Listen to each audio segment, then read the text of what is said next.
I'm presenting this talk on behalf of my co-author Simon Rohlmann, who just graduated with his PhD and who's the main contributor of this paper, Vladislav Mladenov, Daniel Hirschberger, and Jörg Schwenk. So this talk is about the security of digital signatures in Microsoft Office documents. So what are digital signatures? A digital signature is an electronic encrypted stamp of authentication. A signature confirms that the information originated from the signer and has not been altered. So this is a citation from Microsoft, and in the next 12 minutes I will show you how to change the content of a Microsoft Word document that is protected with a digital signature entirely. So let's go. In the beginning, let's talk about Microsoft Office documents. So Microsoft Office documents uses the OOXML package format for its new applications. And you can easily recognize it by looking at the X character at the end of the file extension, such as docx. Interestingly, OOXML is basically a zipped package. So let's extract this package. If we unzip it, we can see that there are lots of XML files contained inside. So for example, we have document.xml, which basically contains the document's content that is visible. There are more files like fonttable.xml and styles, which basically define the appearance of all visible files. Then we have contenttype.xml. It contains the reference to the content type of each file. For example, it states that the document.xml file has the actual document content. Finally, we have the file document.xml.rels, which has references to the relations of all files in the package. So now let's have a look at OOXML signatures. How do they work? Basically, OOXML signature contains a standardized XML digital signature format. So this means we have an XML tree beginning with the signature element. This element has a child element named signed info. And there is also a reference element. The reference contains, basically a reference to the content that is being signed. And maybe you now think, well, okay, it just refers to the crucial files, for example, to document.xml. This would be very smart, and actually this is how regular XML signatures would work. But this is not the case for OOXML signatures. They work different. So there is an object containing the package information. This is the element protected by the signature. We have a deeper look in this package information in a second. First, let's complete the signed info element. So there is a signature value which protects the signed info and all its contents. So what we see here in a blue drawing is protected by the signature, and we cannot alter anything without breaking the actual signature. Also, there is some key info element containing information like the certificate. Okay, so let's have a look into the package info. The package info has the reference to files like document.xml, fonttable, and so on. So these files are fully covered. So it means that all bytes, for example, in the document.xml, are protected by the signature. We cannot alter them without breaking the signature. Additionally, there's a reference to document.xml rels, but this is a special one, which we see in the orange color. It is not entirely protected. It has only partial coverage, which means that there are links to the other files in the document and so on, but the file itself is not protected, only the XML elements inside this file. Finally, on the slide, you can see that there is a lot of painting in black, and this is unprotected, so we could alter it. But very importantly, the content itself, so what is seen when you open the document, is protected, but the attacker would also, of course, like to manipulate it. So in the paper, we systematically analyzed all unprotected and protected areas to find bypasses for this protection. So let's talk about the issues that we have identified. In total, we found 3 specification and 2 implementation flaws. In this talk, I can only cover some of them, so I will have a look at one specification flaw, and that is the content injection attack. The idea of the attack is that OOXML signatures only have partial coverage, so they do not sign the whole package content. How does content injection work? So let's assume we have an attacker and the attacker receives some signed OOXML document. Thus, we have a valid signature of the file. Because the signature banner here is very small, I just paint a green border around it so that you know that the signature is valid.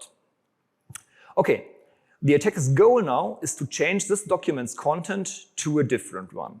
That means the attacker wants to change the visible content, such as the text, but keep the signature valid, which means getting a green border in this presentation. Okay, so let's have a deeper look at content injection attack. Maybe you remember all parts in blue are protected, so we cannot simply manipulate them. The attacker would nevertheless like to change the visible content, which is blue in this case. So what the attacker can do is we can just add new package to our file. So we read carefully the specification and we found some file named people.xml. So people.xml basically contains information about all authors like names and so on. But if you simply put this file into the package, well, it does not work. It's not used at all. To fix it, we need to reference this file. So first, we need to edit the content type.xml file. This one is easy. There is no protection. It's painted in black, so we can simply change it and enter a reference. Second, we need to edit the document relation. This file is partially covered by the signature, so only some parts of it are covered. And we can do this. So what we need to do is we add a new relation, so basically a new XML child element, and let it point to this people.xml file. And this link is not protected by the signature, which is okay. Finally, there's another trick. People.xml is not restricted to the authorship information. It can also include a visible content. So the attacker can simply change the content using the people.xml file and change the text boxes, add new pages, or whatever the attacker would like to do. Okay, so in the paper we have different specification flaws which are all compliant to the specification. But due to time constraints, we skip them and now have a look at the implementation flaws, which abuse some quirks in the implementation. And we will now have a look at the attack called universal signature forgery. The idea of this attack is that OOXML uses standard XML signatures. And these type of signatures are used also in other technologies, for example, in open document files or in SAML single sign-on tokens. So using universal signature forgery, we embed an XML signature, the signature that we take from these other files into an OOXML document. So how does it work? First, the attacker creates an OOXML document and signs it with its own key. So thereby, the attacker can directly put some desired content into the document. But of course, the attacker wants to have a valid signature on this document. So first, the attacker removes all necessary XML signature elements, such as signed info and so on. Basically, this step just creates a skeleton of the signed XML package, so we could also do it manually, but this is the easiest way. So what does it imply if we remove the signature? Well, if we remove it, it implies that the package info is no longer protected by the signature.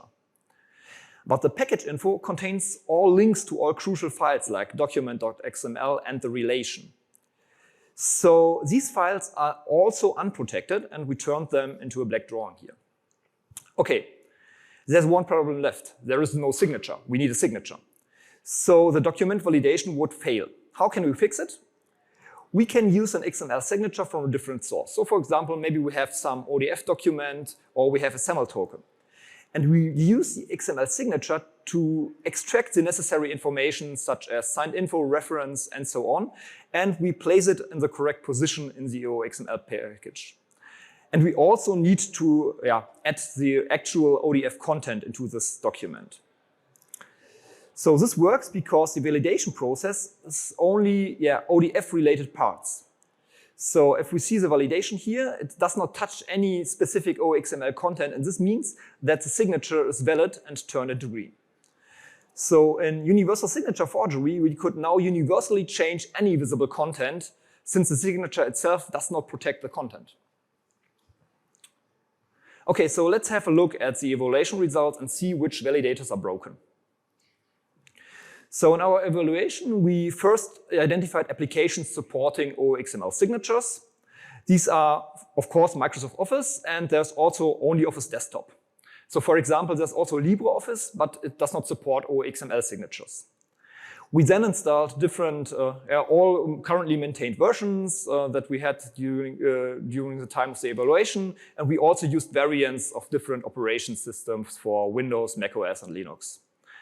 So in the paper, we have identified 3 specification flaws which are compliant to the specification and 2 implementation flaws using some quirks. During this presentation, we talked about content injection attacks and universal signature forgery, and here you can see how successful they were. But overall, yeah, all attacks were very successful. One very surprising result was that macOS did not validate the signature at all. So we could basically simply change the content without invalidating the signature. Okay, so let's come to the conclusion. We have seen OOXML and how the signature work. So one of the major issues that we have seen is that OOXML uses partial signatures. We have seen this issue in many other cases and very often, and it's always a problem. And in OOXML, some files like content type are unsigned while others are signed, and we abused it. And even worse, the rendering flow, which is responsible for displaying the content, involves signed and unsigned data. Yeah, and this makes the cryptographic verification very complex for documents. Another problem is the handling of content and metadata. So there are files like people.xml that are rendered by the application and thus can be used to show some content, although they are supposed to include metadata only. So you can find all the proof of concept files in our website, and of course you can find more details in the paper. Yeah, and with that, I'm now happy to take your questions.